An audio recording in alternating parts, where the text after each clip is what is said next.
permasalahan tauhid untuk memulai dari kitab ini. Iya. Maka sangat layak sekali untuk kita mempelajari kitab ini, bahkan mengulang-ulang kitab tersebut untuk kita lebih memahaminya dengan baik. Meskipun dalam daurah yang singkat ini kita hanya ingin menyebutkan poin-poin penting dari penjelasan para ulama dari dua muqaddimah yang ada dalam kitab Thalathatul Usul wa Adillatuha ini. Baik. Muqaddimah yang pertama, dan kitab ini memiliki 4 muqaddimah sebelum masuk dalam penjelasan tentang Thalathatul Usul. Yang kita ambil muqaddimah yang pertama dan kedua. Muqaddimah yang pertama, penjelasan tentang kewajiban untuk mempelajari 4 perkara. Dan Syekh rahimahullah ta'ala sebelum masuk dalam kitabnya, beliau memulai dengan ucapan Bismillahirrahmanirrahim, sebagai bentuk peneladanan terhadap kitab Allah Subhanahu wa ta'ala, dan juga surat-surat Rasulullah sallallahu alaihi wa ala alihi wasallam dimulai dengan ucapan Bismillahirrahmanirrahim. Iya. Yang maknanya bahwasanya seorang memulai dengan bismillah untuk mencari keberkahan dengan nama Allah Subhanahu wa taala, dan juga untuk isti'anah billah, meminta pertolongan Allah Subhanahu wa taala. Demikian pula apabila seorang memulai aktivitasnya secara umum dengan ucapan bismillah, maka ini adalah peringatan baginya agar yang ia tulis atau yang dia lakukan tidak boleh bertentangan dengan syariat Allah Subhanahu wa taala. Ar-Rahman maknanya adalah Dzur Rahmatil Wasi'ah. Allah pemilik rahmat yang maha luas. Sedangkan Ar-Rahim maknanya adalah Dzur Rahmatil Wasilah, pemilik rahmat yang senantiasa mencurahkan rahmatnya kepada hamba-hambanya. Baik, ini ringkasan makna Bismillahirrahmanirrahim. Adapun lafzul jalalah Allah itu dari kata al-ilah, kemudian dirubah menjadi Allah karena thiqal, beratnya pengucapan al-ilah, dan dirubah menjadi Allah dengan penambahan alif lam menjadi Allah. Kemudian maknanya adalah al-ma'bud. Al-ma'bud hubban wa ta'ziman, zat yang disembah dengan cinta dan pengagungan. Ini makna Allah, zat yang disembah dengan cinta dan pengagungan. Pengagungan inilah yang melahirkan al-khauf war raja, rasa takut dan harap kepada Allah Subhanahu wa taala.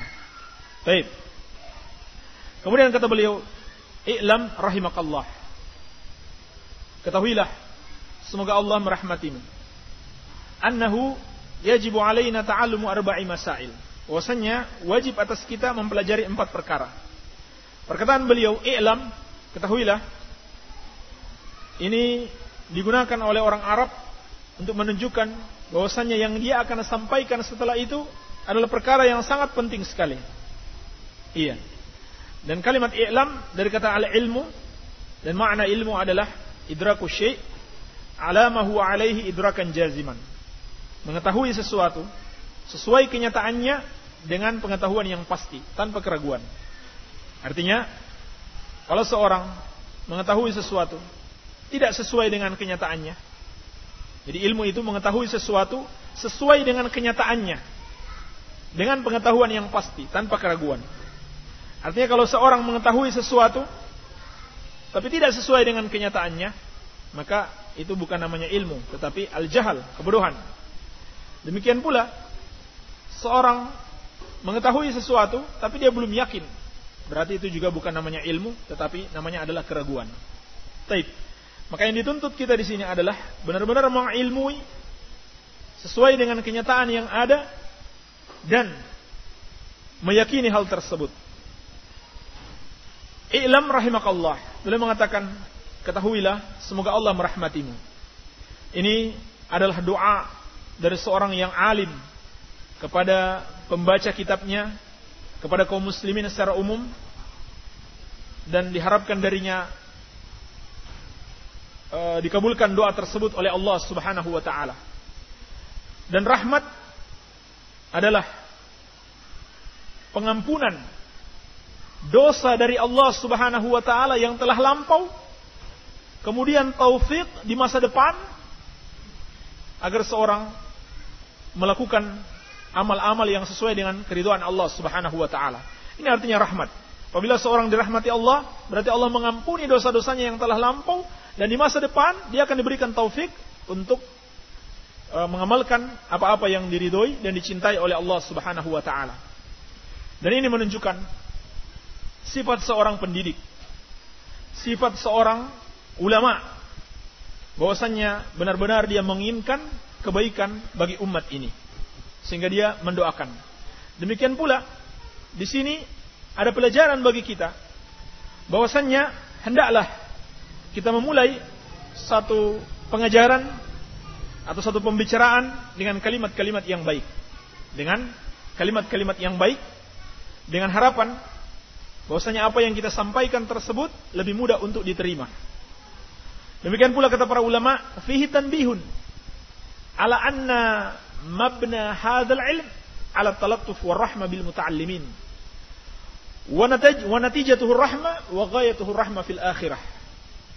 Kata para ulama kita bahwasanya dalam perkataan beliau, ihlam rahimakallah, ketahuilah semoga engkau dirahmati Allah, di dalamnya ada peringatan bahwasanya ilmu ini dibangun di atas at-talattuf, sifat lemah lembut, warahmah bil muta'allimin, dan kasih sayang kepada para penuntut ilmu, kepada umat, kepada yang mau mencari kebenaran.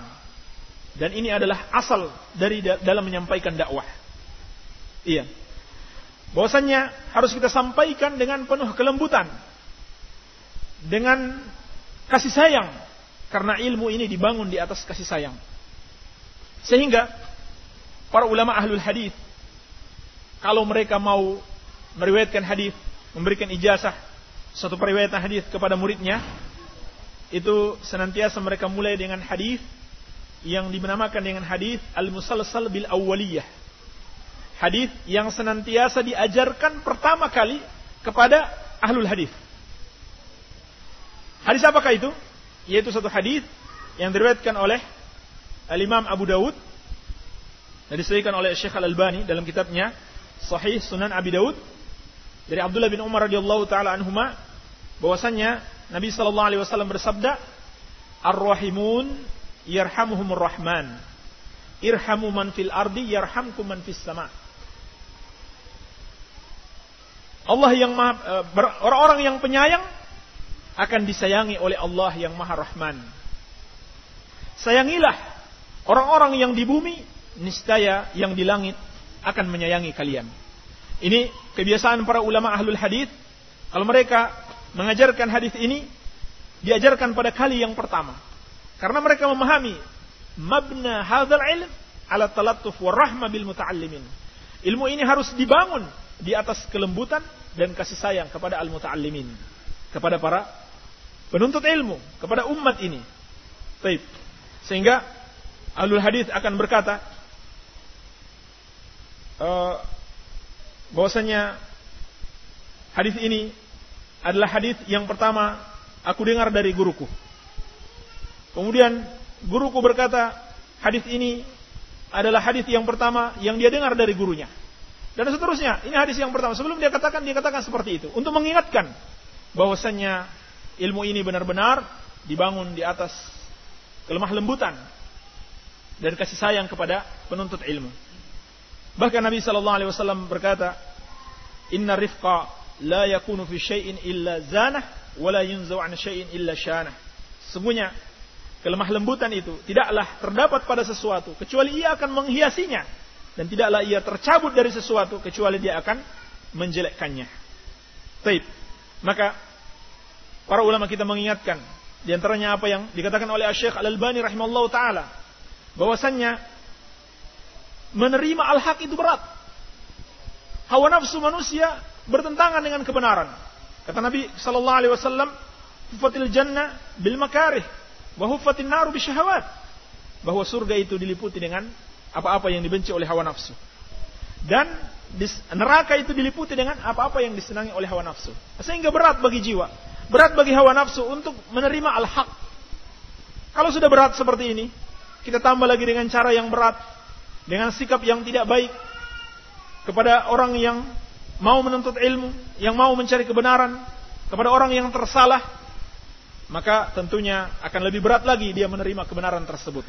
Maka dikhawatirkan, bukannya kita menjadi sebab seorang itu mendapatkan hidayah, justru menjadi sebab seorang itu lari dari kebenaran. Iya.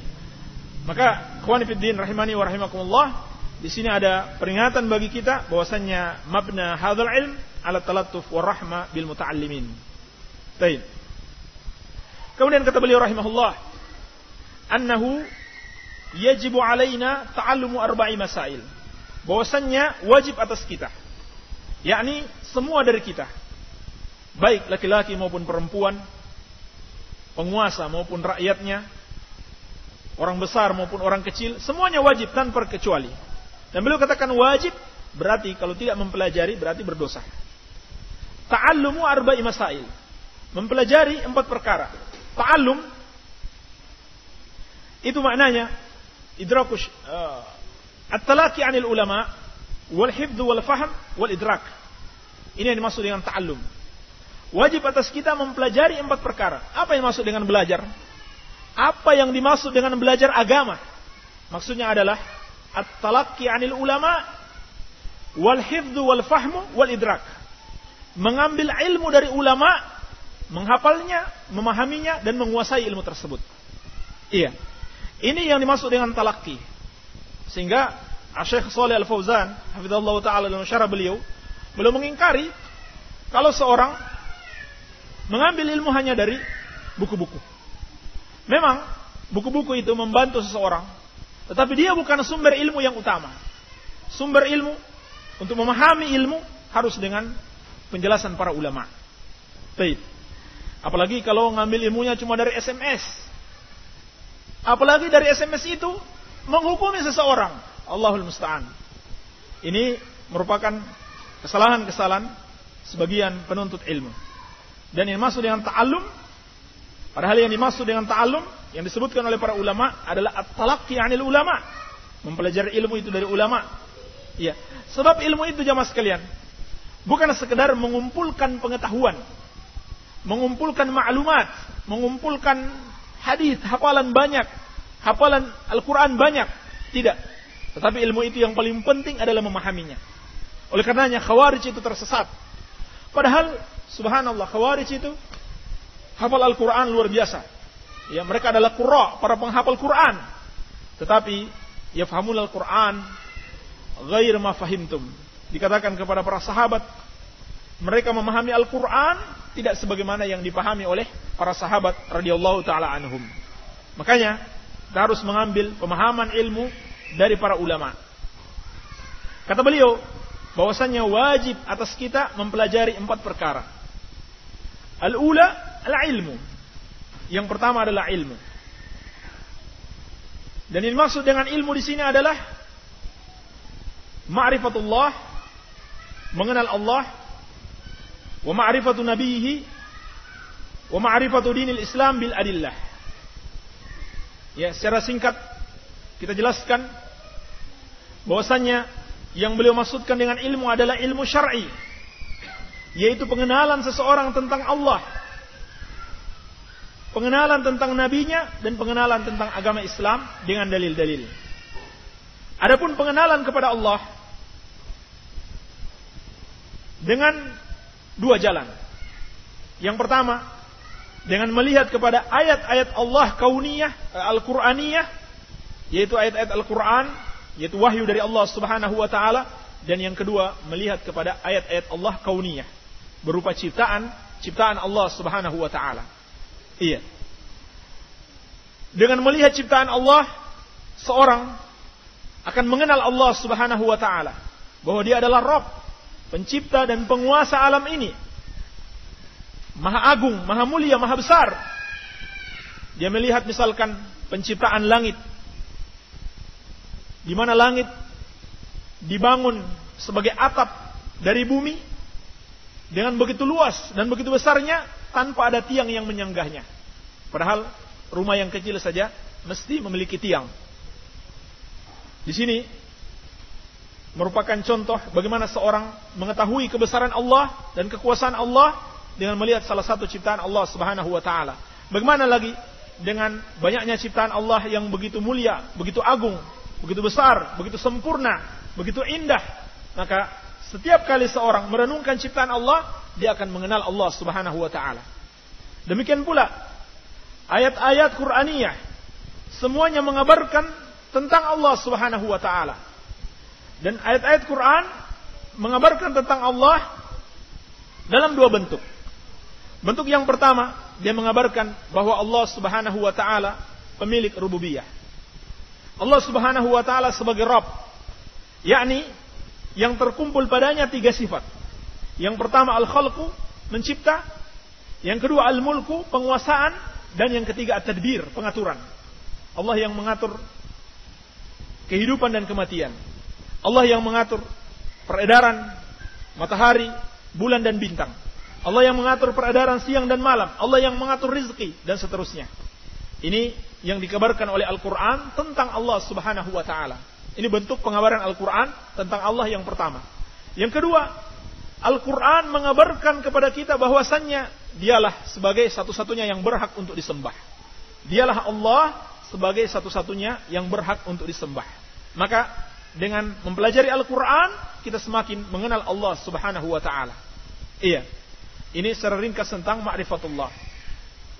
Adapun yang dimaksud dengan mengenal Nabi Muhammad sallallahu alaihi wasallam adalah mengimani bahwa Nabi yang dimaksud adalah Muhammad bin Abdullah Al-Qurashi Al-Hashimi, bukan Muhammad yang lain. Dan mengimani bahwa beliau adalah utusan Allah yang harus ditaati, diikuti, kemudian tunduk dengan syariatnya. Sebab kalau cuma sekedar mengenal bahwa beliau adalah seorang nabi tanpa ada ketundukan, maka modelnya seperti Abu Talib. Abu Talib mengetahui kebenaran risalah dan kenabian Rasulullah sallallahu alaihi wasallam, tetapi dia tidak mau tunduk dengan kenabian dan risalah Rasulullah sallallahu alaihi wasallam. Maka dia tetap dianggap sebagai seorang yang kafir kepadanya. Baik. Adapun yang dimaksud dengan dinul Islam itu ada dua makna. Pertama, makna Islam secara umum, yakni Islam yang artinya adalah mentauhidkan Allah Subhanahu wa taala dan membenci kesyirikan serta pengikut-pengikut kesyirikan. Maka masuk dalam makna ini semua para nabi dan rasul yang pernah Allah utus dan pengikut para nabi dan rasul tersebut. Iya, sebelum kedatangan Nabi sallallahu alaihi wasallam. Ini makna Islam secara umum. Adapun makna Islam secara khusus adalah Islam yang dibawa oleh Rasulullah sallallahu alaihi wa ala alihi wasallam. Maka siapa saja yang beriman kepada nabi terdahulu, dia adalah muslim. Tetapi ketika Nabi sallallahu alaihi wasallam diutus dan dia tidak mau mengikuti Nabi sallallahu alaihi wasallam, maka dia tidak dianggap lagi sebagai seorang muslim. Nabi sallallahu alaihi wasallam bersabda dalam hadis yang diriwayatkan oleh Imam Muslim, "La yasma'u bi walladhi nafsu biyadihi walladhi nafsu Muhammadin biyadihi la yasma'u bi ahadun min hadhihi al-ummah yahudiyyun wala nasraniyyun thumma mata wa lam yu'min billadhi ursiltu bihi illa kana min ashabin nar." Kata Nabi sallallahu alaihi wasallam, demi zat yang jiwa Muhammad ada di tangannya, tidaklah mendengarkan tentang aku seorang dari umat ini, apakah dia seorang Yahudi maupun Nasrani, kemudian dia mati dalam keadaan tidak beriman dengan apa yang aku bawa, kecuali dia termasuk penghuni neraka. Kemudian perkataan beliau bil adillah, dengan dalil-dalil, maksudnya harus dengan ilmu, bukan dengan taklid. Sebab at-taklid la yanfa fil aqaid. Bahwasanya sekedar taklid, sekedar ikut-ikutan, beriman bukan berdasarkan ilmu, sekedar ikut-ikutan, itu tidak ada manfaatnya. Iya. Dan nanti ketika kita berpisah dengan kehidupan dunia ini, kita masuk dalam kehidupan akhirat, pada gerbang pertama dalam kehidupan akhirat, pada fase pertama dalam kehidupan akhirat, yaitu alam barzakh, alam kubur, setiap kita akan ditanya 3 perkara. Inilah pentingnya mengapa kita harus memahami 3 perkara ini dengan baik. Sebab hanya orang yang memahaminya dengan baik, yang dibangun di atas ilmu dan dia amalkan, yang mampu untuk menjawabnya. Allah Subhanahu wa taala berfirman, "Yutsabbitullahu alladziina aamanu bil qauli tsabit." Allah mengokohkan orang yang beriman dengan jawaban yang tepat. Jawaban yang tepat di sini maksudnya adalah jawaban ketika dia ditanya di azab di kuburnya. Ketika dia ditanya di kuburnya. Iya. Kemudian orang yang murtab, yang ragu-ragu karena kebodohannya. Demikian pula orang munafik. Apa jawabannya? Kata Nabi sallallahu alaihi wasallam, dia mengatakan, la adri, saya tidak tahu. Sami'tun nas yaquluna syai'an faqultuhu. Aku dengar manusia mengatakan sesuatu, kemudian aku ikuti. Nah, di sini kata para ulama, at-taqlid la yanfa' fil aqaid. Dia cuma ikut-ikutan. Maka akidahnya yang hasil dari ikut-ikutan tersebut tidak ada manfaat baginya. Inilah pentingnya jemaah sekalian, kita mempelajari permasalahan ini, kita renungkan, kita dalami, kemudian kita amalkan dalam kehidupan kita. Baik.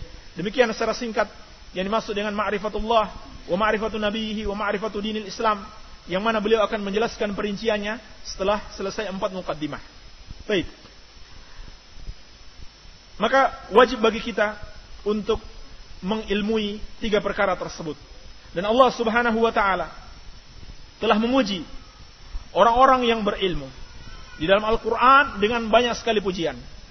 Yarfa'illahu alladhina amanu minkum walladhina utul ilma darajat. Allah akan mengangkat orang-orang yang beriman di antara kalian dan orang-orang yang diberi ilmu berapa derajat. Syahidallahu annahu la ilaha illallah. Annahu la ilaha illahu qa'iman bil qist. Wal malaikatu wa ulul ilmi. Allah Subhanahu wa taala berfirman, Allah bersaksi bahwasannya tidak ada yang berhak disembah selain Dia. Demikian pula para malaikat dan orang-orang yang diberi ilmu. Jadi kita lihat di sini Allah Subhanahu wa taala menyebutkan persaksian Allah, persaksian malaikat dengan persaksian ahlul ilmi. Ini betapa tingginya derajat ahlul ilmi. Demikian pula Allah mengatakan dalam Al-Quran, innama yakhshallaha min ibadihil ulama. Sesungguhnya yang takut kepada Allah dari hamba-hambanya hanyalah para ulama. Demikian pula Allah telah menetapkan kebaikan itu ketika seorang memahami ilmu dengan baik. Sebagaimana hadis yang kita sampaikan tadi, may yuridillahu bi khairan yufaqihu fid din. Barang siapa yang Allah inginkan kebaikan padanya, maka Allah Subhanahu wa taala akan pahamkan dia dengan agama. Itu artinya semakin seorang baik pemahamannya, semakin luas pemahamannya, semakin bagus ilmunya, semakin dalam ilmunya, berarti semakin baiklah keadaannya. Demikian pula semakin jauh seseorang dari memahami ilmu dengan benar, maka semakin buruklah dia. Iya. Demikian pula sabda Nabi sallallahu alaihi wasallam, "Man salaka tariqan yaltamisu fihi ilman, sahalallahu lahu bihi tariqan ilal jannah." Barang siapa yang menempuh satu jalan dalam rangka menuntut ilmu agama, maka Allah Subhanahu wa taala akan memudahkan baginya jalan menuju surga.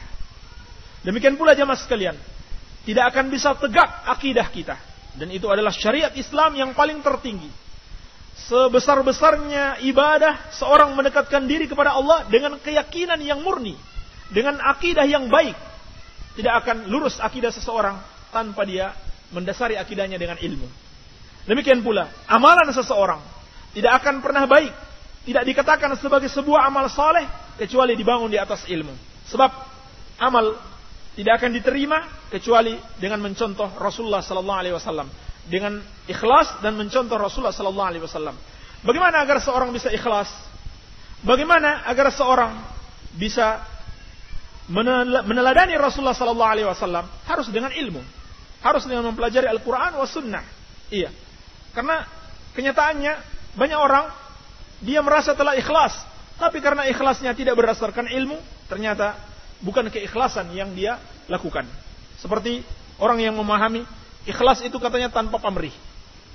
Jadi dia beribadah, tanpa mengharapkan pahala dari Allah Subhanahu wa taala, tanpa mengharapkan surga Allah, tanpa takut dengan azab Allah Subhanahu wa taala. Padahal kenyataannya para nabi dan rasul dan orang-orang saleh itu beribadah kepada Allah dalam keadaan senantiasa mengharapkan pahala Allah, mengharapkan ampunannya, mengharapkan balasan yang baik, mengharapkan surga Allah Subhanahu wa taala dan takut dari azab Allah Subhanahu wa taala. Iya. Ini keikhlasan yang tidak dibangun di atas ilmu. Demikian pula untuk mengetahui petunjuk Rasulullah sallallahu alaihi wasallam. Kalau seorang tidak mendasari amalan-amalannya dengan ilmu, barangkali dia menganggap sesuatu itu sebagai bagian dari agama, sebagai bagian dari petunjuk Rasulullah sallallahu alaihi wasallam. Tetapi ternyata karena dia tidak mempelajarinya dari sumbernya Al-Qur'an was sunnah, dari ilmu, maka ternyata itu bukan bagian dari ajaran Rasulullah sallallahu alaihi wasallam. Dia menginginkan kebaikan, tapi seperti kata Abdullah bin Mas'ud radhiyallahu taala anhu, kam min muridinil khair lan yusibahu. Berapa banyak orang yang menginginkan kebenaran, menginginkan kebaikan, niatnya baik, niatnya karena Allah, niatnya ibadah, tetapi dia tidak mendapatkan apa-apa. Dia tidak mendapatkan apa-apa. Sebab agamanya, ibadahnya tidak didasari oleh ilmu. Maka kewajiban pertama yang harus dipahami, yang diamalkan oleh seseorang adalah kewajiban menuntut ilmu agama. Baik. Dan seluruh pujian-pujian Allah dalam Al-Quran dan Sunnah, apabila disebutkan secara mutlak, itu maksudnya ilmu agama. Yakni ilmu yang bisa menyelamatkan seseorang dari azab Allah Subhanahu wa taala, bukan ilmu dunia. Iya. Ini kewajiban yang pertama. Kemudian yang kedua, al-amalu bih. Mengamalkan ilmu tersebut. Mengamalkan ilmu tersebut. Ini kewajiban setiap hamba. Dia wajib mengamalkan setiap ilmu yang dia telah ketahui. Dan inilah sifat orang-orang yang Allah Subhanahu wa taala berikan nikmat, yang senantiasa kita minta kepada Allah minimal 17 kali dalam sehari. Jemaah sekalian, suratul Fatihah yang senantiasa kita baca mesti ada rahasia penting, ada rahasia besar. Kenapa kok surat Al-Fatihah hanya satu-satunya dari ayat Al-Quran, surat Al-Fatihah saja yang Allah wajibkan untuk kita baca minimal 17 kali dalam sehari? Kenapa? Kenapa tidak surat yang lainnya? Mesti ada rahasia besar yang terkandung di dalamnya. Iya. Bahkan tidak sah salat seseorang tanpa ia membaca suratul Fatihah. Sebagaimana sabda Nabi sallallahu alaihi wasallam dari sahabat yang mulia Ubadah bin Samit radhiyallahu an, la salata liman lam yaqra bi Fatihatil kitab. Tidak sah salat seseorang apabila dia tidak membaca Fatihatul kitab. Sampai-sampai sebagian para ulama mengatakan, andaikan seorang tidak bisa khusyuk, minimal dia berusaha khusyuk ketika dia membaca suratul Fatihah. Berarti seorang harus memahami kandungan dan rahasia-rahasia yang ada dalam suratul Fatihah sehingga dia bisa khusyuk. Ya. Bagaimana mungkin seorang bisa khusyuk dia membaca sesuatu yang tidak dia pahami? Maka jemaah sekalian, di antara rahasia besar dan hikmah yang sangat agung, kenapa suratul Fatihah dijadikan oleh Allah Subhanahu wa taala sebagai surat, satu-satunya surat yang mesti kita baca minimal 17 kali dalam sehari. Dan bisa kafir seseorang tanpa membacanya. Karena Nabi sallallahu alaihi wasallam bersabda, "Bainar rajul wa bainas syirki wal kufri tarkus shalah." Batas pemisah antara seorang dengan kekafiran kesyirikan adalah meninggalkan salat. Karena di dalam surat tersebut ada satu permohonan kepada Allah Subhanahu wa taala. Ada salah satu permohonan kepada Allah Subhanahu wa taala, yaitu ketika kita membaca ihdinas siratal mustaqim. Ya Allah, tunjukilah kami jalan yang lurus. Siratal ladzina an'amta 'alaihim. Jalannya orang-orang yang Engkau beri nikmat. Ghairil maghdubi 'alaihim waladdallin. Bukan jalannya orang-orang yang Engkau murkai dan bukan pula jalannya orang-orang yang sesat. Ulama kita menjelaskan, bahkan Nabi sallallahu alaihi wasallam menafsirkan ayat ini.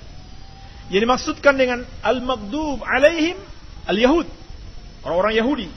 Sedangkan ad-dhalin adalah orang-orang Nasrani. Syekhul Islam Ibnu Taimiyah rahimahullah taala menjelaskan penyebab dimurkainya orang-orang Yahudi karena mereka memiliki ilmu tapi mereka tidak amalkan. Adapun orang-orang Nasrani, penyebab mereka tersesat karena mereka beramal tanpa didasari oleh ilmu. Kalau begitu, yang kita minta kepada Allah, tunjukilah kami jalan yang lurus. Jalan orang-orang yang Engkau beri nikmat adalah jalan orang-orang yang berilmu dan beramal. Adalah jalan orang-orang yang berilmu dan beramal. Nah, bagaimana mungkin seseorang setiap hari minta kepada Allah, meminta agar ditunjukkan jalannya orang berilmu dan beramal, tapi dia tidak mau belajar. Dia tidak mau mempelajari agama Allah Subhanahu wa taala. Sama halnya seorang menginginkan rezeki, dia harus bekerja, dia harus berusaha. Demikian pula apabila seorang berdoa kepada Allah, ihdinas siratal mustaqim, dia harus menuntut ilmu. Dia harus menuntut ilmu. Demikian pula dia harus mengamalkan ilmu tersebut.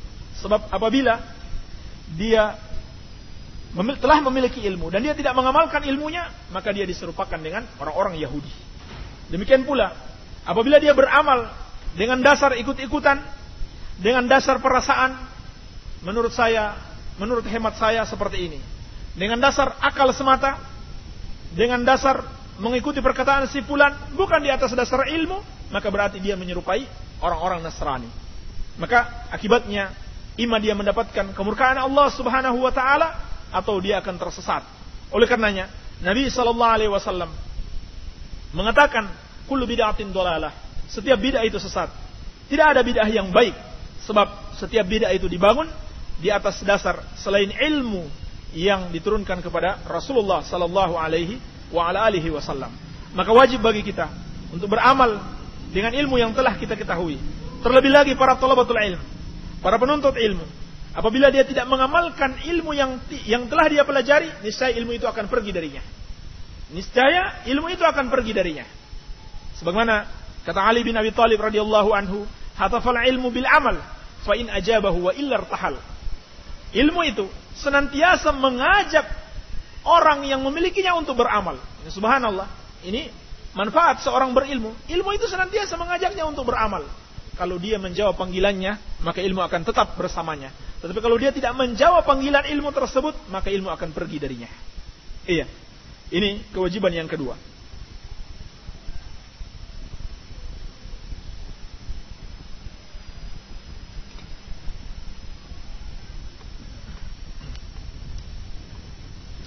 Kewajiban yang ketiga adalah berdakwah kepada ilmu tersebut. Iya. Berdakwah kepada ilmu tersebut. Dakwah ikhwan sekalian adalah jalannya para nabi dan rasul. Jalannya orang-orang yang paling mulia, yang paling dicintai oleh Allah Subhanahu wa taala. Tetapi jalan dakwah para nabi dan rasul adalah dakwah yang dibangun di atas basirah, yakni di atas ilmu. Bukan dakwah yang mengikuti kemauan manusia, yang mengikuti tanzim-tanzim, aturan-aturan yang dibuat oleh manusia, tetapi dakwah yang dibangun di atas ilmu dan keikhlasan kepada Allah Subhanahu wa taala. Ini dua pokok di dalam dakwah. Sebagaimana yang Allah firmankan di dalam surat Yusuf. Kata Allah Subhanahu wa taala, "Qul hadhihi sabili ad'u ila Allahi ala basirah. Ana wa man ittaba'ani wa subhanallahi wa ma ana minal musyrikin." Katakanlah, inilah jalanku yang lurus. Katakanlah, inilah jalanku. Apa jalan itu? Ad'u ila Allah. Aku mengajak kepada Allah. Ini Allah perintahkan kepada nabinya, wahai Muhammad, katakanlah kepada umatmu, inilah jalanku. Yakni ad'u ila Allah, aku mengajak kepada Allah ala basirah, di atas ilmu dan juga di atas keikhlasan. Ana wa man ittaba'ani wa subhanallahi wa ma ana minal musyrikin. Jalanku dan orang-orang yang mengikuti aku. Maha suci Allah, aku tidak termasuk orang-orang yang musyrik. Artinya beliau tidak menyekutukan Allah, berarti beliau ikhlas dalam dakwahnya kepada Allah Subhanahu wa taala. Iya. Maka para ulama kita menjelaskan jalannya para nabi, jalannya Rasulullah sallallahu alaihi wasallam adalah berdakwah di atas ilmu dan ikhlas. Dan ini adalah dua pokok di dalam dakwah. Apabila satu darinya tidak ada, maka dakwah itu akan hancur. Dakwah itu akan menyimpang jalannya. Iya. Maka apabila seseorang memiliki ilmu tapi dia tidak berdakwah, berarti dia bukan pengikut Rasul. Sebab ana wa manittaba'ani, aku dan pengikutku adalah mengajak kepada Allah Subhanahu wa taala. Jalannya Rasul sallallahu alaihi wasallam adalah mengajak kepada Allah Subhanahu wa taala. Namun bukan sembarang dakwah, tetapi dakwah yang dibangun di atas ilmu dan keikhlasan. Iya.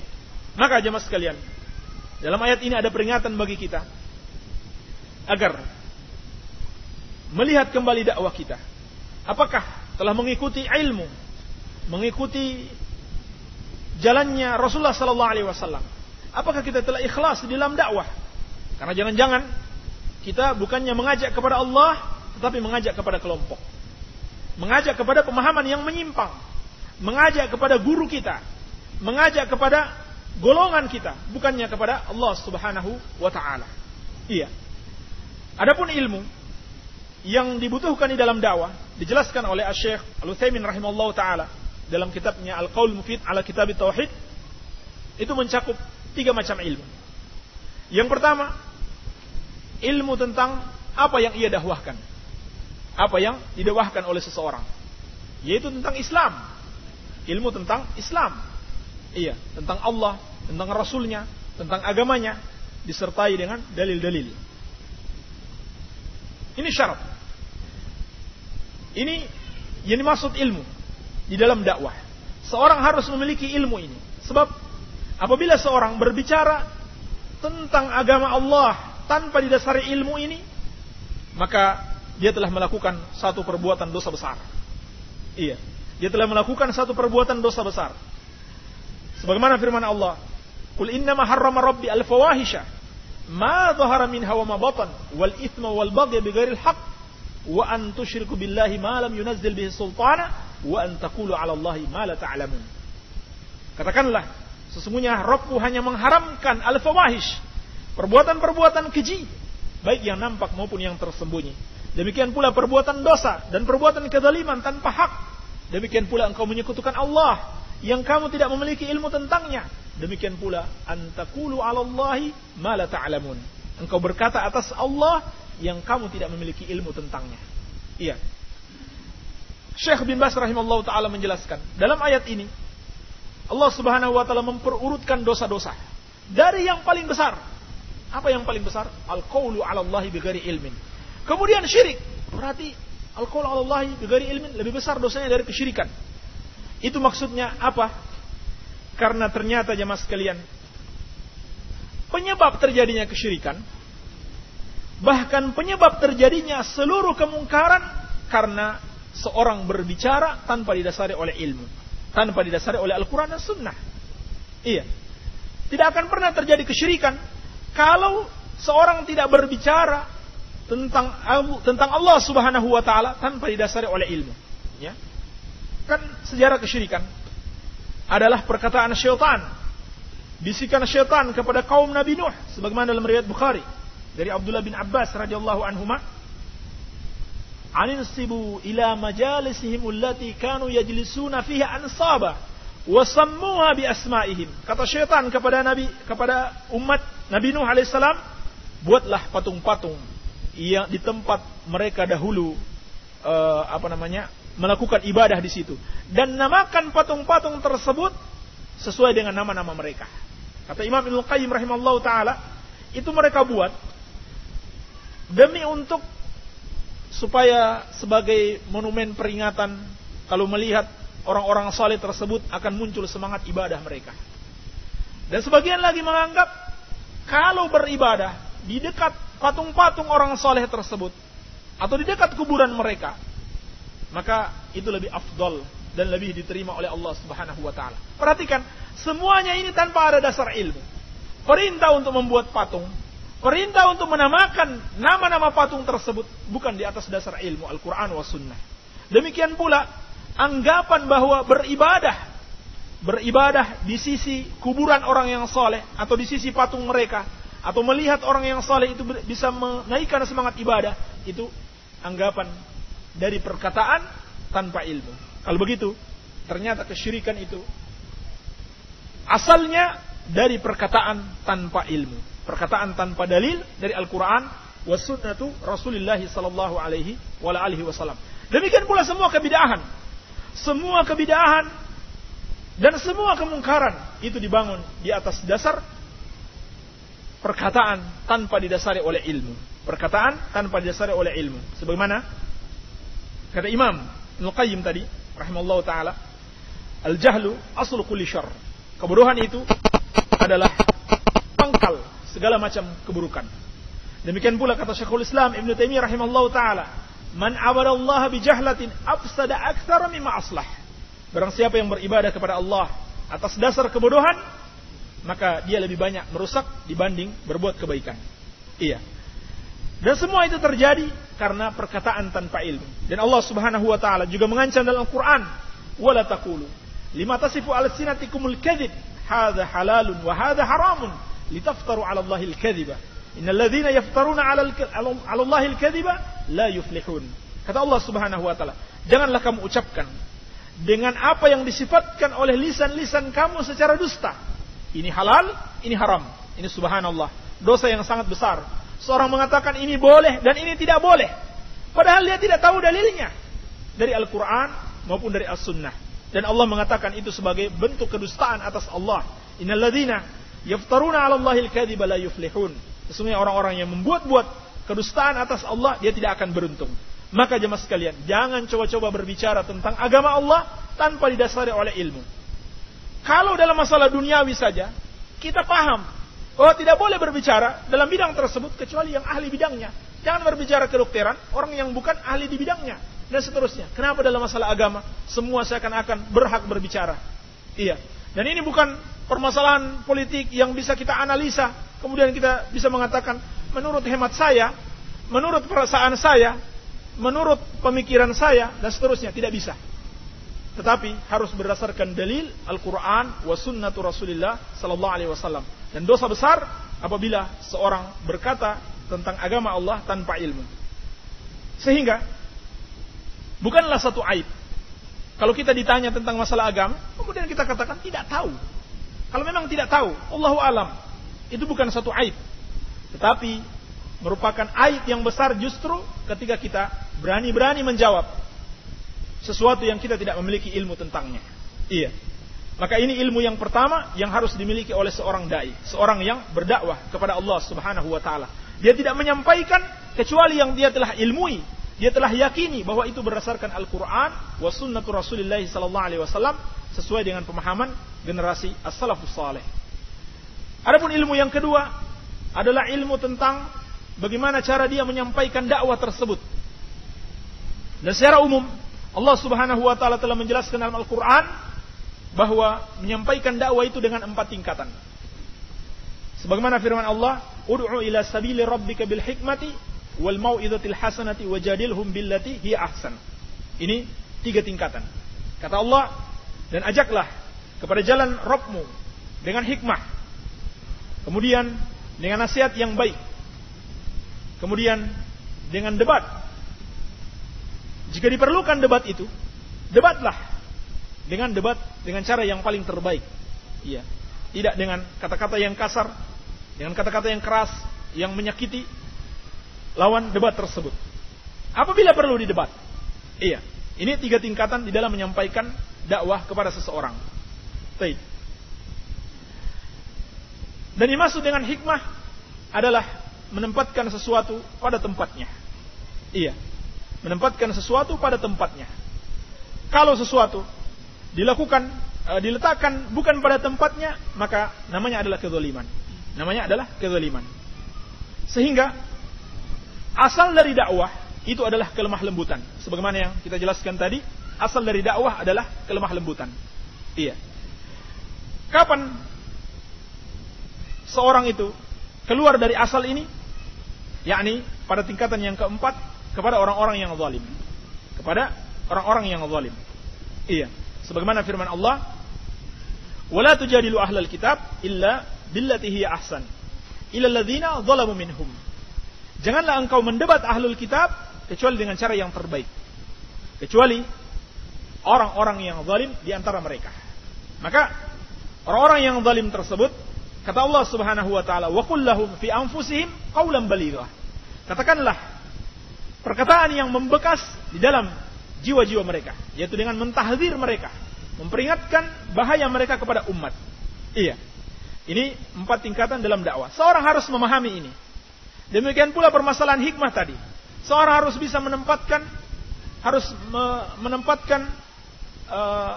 bagaimana cara dia berdakwah kepada umat. Sebagaimana Nabi sallallahu alaihi wasallam kita lihat kapan beliau bersikap lemah lembut dan kapan terkadang beliau mengerasi para sahabatnya. Iya. Sebagai contoh, Nabi sallallahu alaihi wasallam berlemah lembut kepada orang yang belum mengetahui. Kepada orang yang awam, yang belum mengetahui permasalahannya, belum mengetahui hukumnya. Sebagaimana beliau bersikap lemah lembut kepada seorang Arab Badui yang kencing di masjid. Dia melakukan kemungkaran yang besar, Masya Allah. Masjid dihinakan. Ini kekufuran ini sebenarnya. Tetapi karena dia tidak tahu, Nabi SAW bersikap lembut kepadanya dan mengajarkannya dengan penuh kelembutan. Adapun kepada Mu'adz radhiyallahu anhu, beliau mengatakan, "Afattanun anta ya Mu'adz?" Apakah kamu tukang fitnah wahai Mu'adz? Ini perkataan yang keras. Kenapa? Karena dia orang yang sudah mengetahui, kemudian melakukan kesalahan. Demikian pula tidak dikhawatirkan dengan sikap keras tersebut dia semakin lari dari agama Allah Subhanahu wa taala. Jadi, kalau seorang menyampaikan dakwah dengan kekerasan, malah bisa jadi bukannya orang itu semakin dekat dengan Islam, semakin mengetahui kebenaran, malah membuat dia lari dari agama Allah Subhanahu wa taala. Berarti seorang itu harus mengetahui bagaimana cara dia menyampaikan dakwah. Baik, ini ilmu yang kedua. Kemudian yang ketiga, ilmu yang perlu dimiliki oleh orang yang menyampaikan dakwah adalah al-ilmu bihalil mad'uwin. Ilmu tentang kondisi orang yang dia dakwahi, tentang keadaan objek dakwahnya. Dia harus tahu. Pentingnya permasalahan ini karena diantaranya dia harus membekali diri dengan ilmu bagaimana membantah syubhat mereka. Ilmu tentang bagaimana membantah syubhat mereka. Maka Nabi SAW ketika mengutus Mu'adz bin Jabal radhiyallahu anhu ke negeri Yaman, beliau beritahukan padanya, "Innaka ta'ti qauman min ahlil kitab." Sesungguhnya engkau akan mendatangi satu kaum dari ahlul kitab.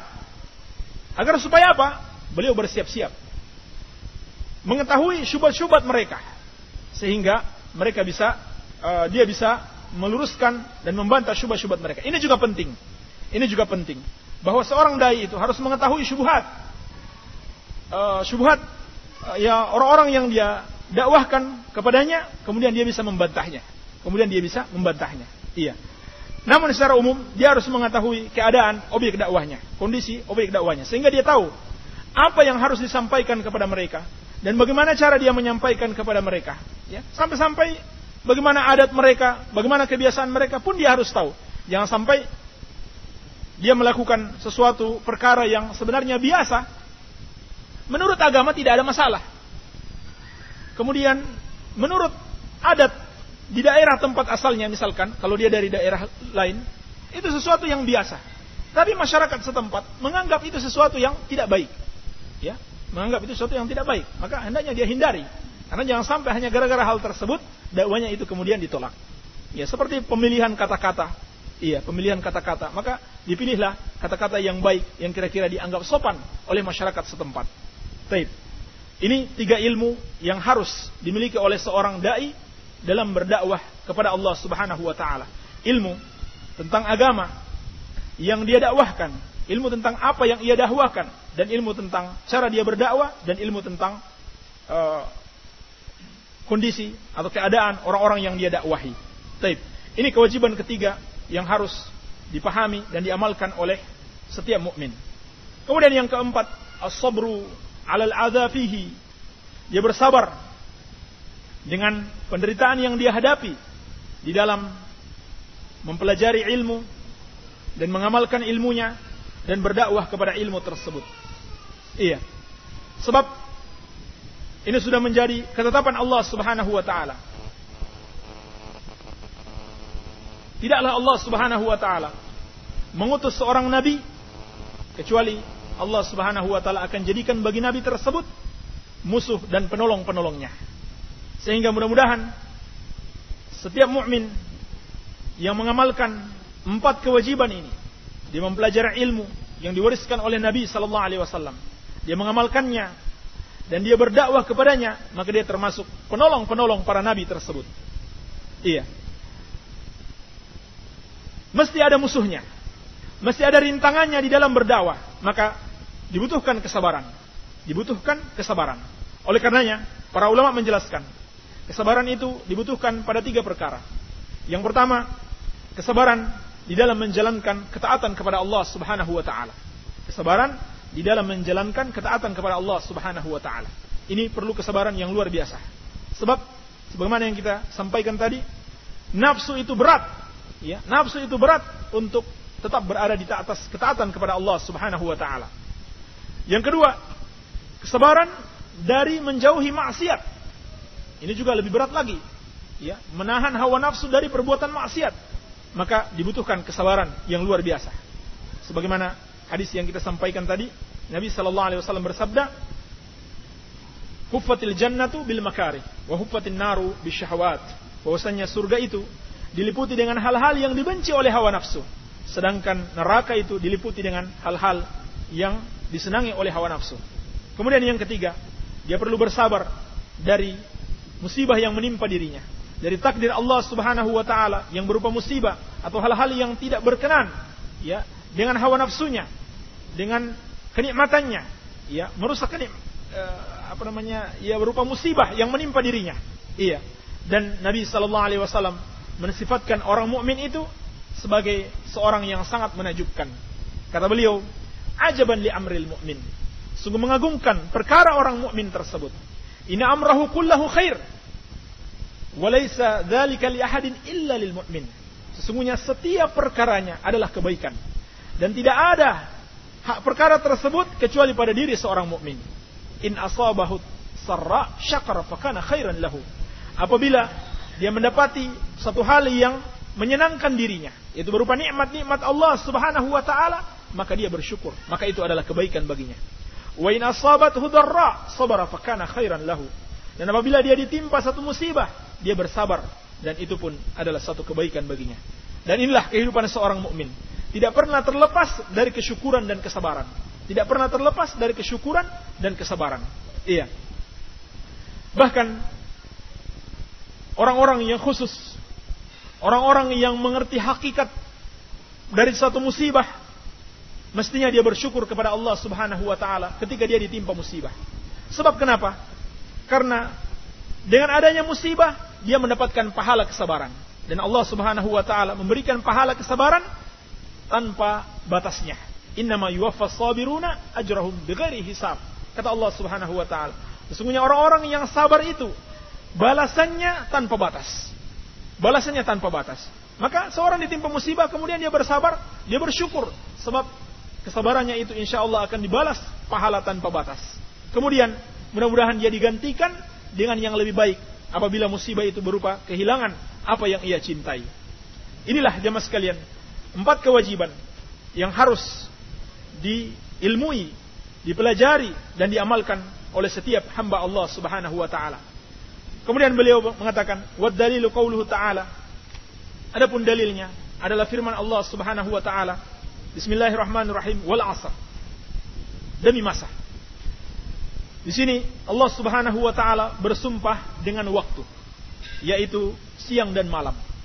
Menunjukkan bahwa waktu adalah perkara yang sangat penting dalam kehidupan seorang hamba.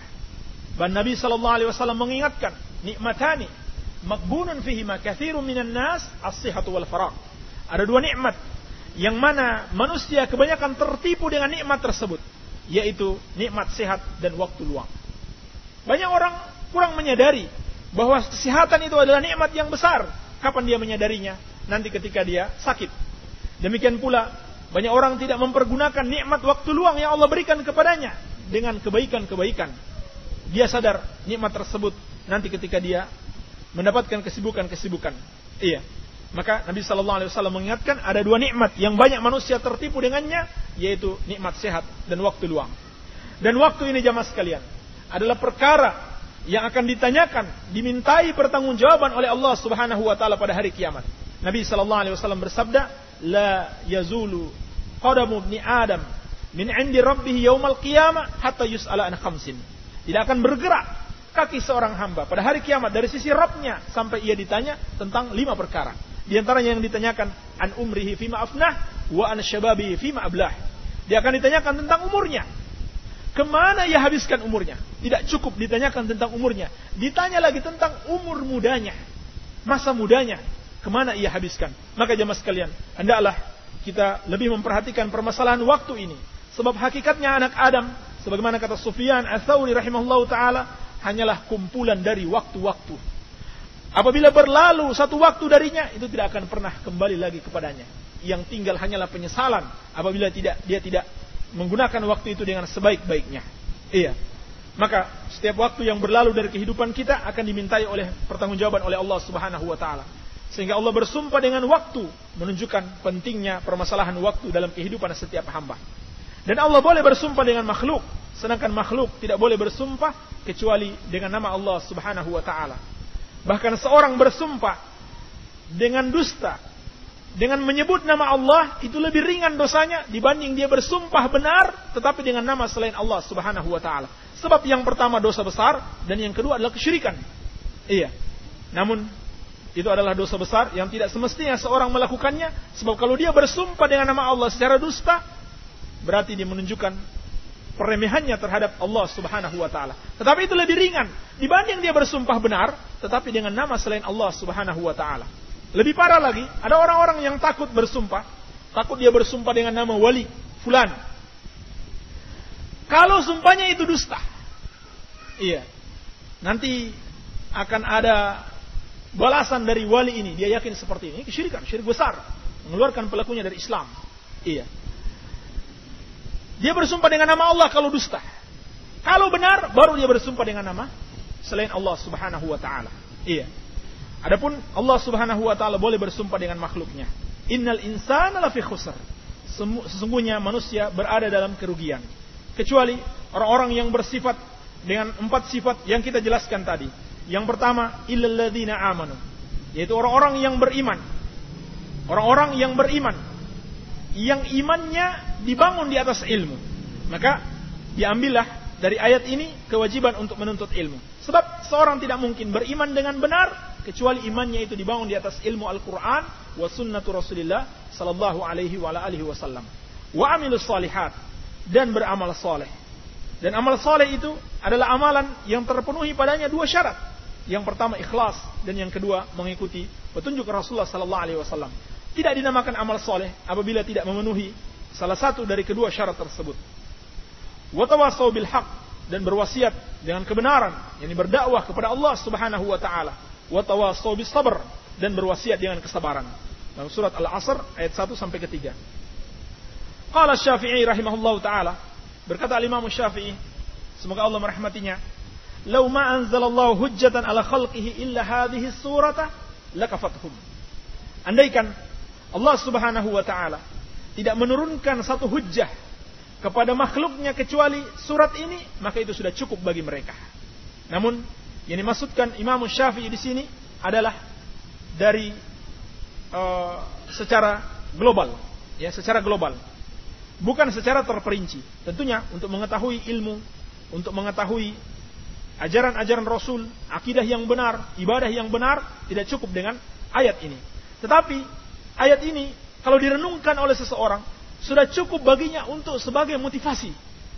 Sebab kalau dia tidak berilmu, kalau dia tidak beramal soleh, kalau dia tidak mendawahkan ilmunya dan dia tidak bersabar atasnya, berarti dia dalam kerugian. Berarti dia dalam kerugian.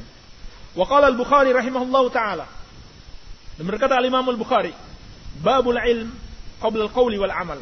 Bab kewajiban berilmu sebelum perkataan dan perbuatan. Wa dalilu qauluhu ta'ala, dalilnya adalah firman Allah, fa'lam annahu la ilaha illallah wastaghfir li dzambik.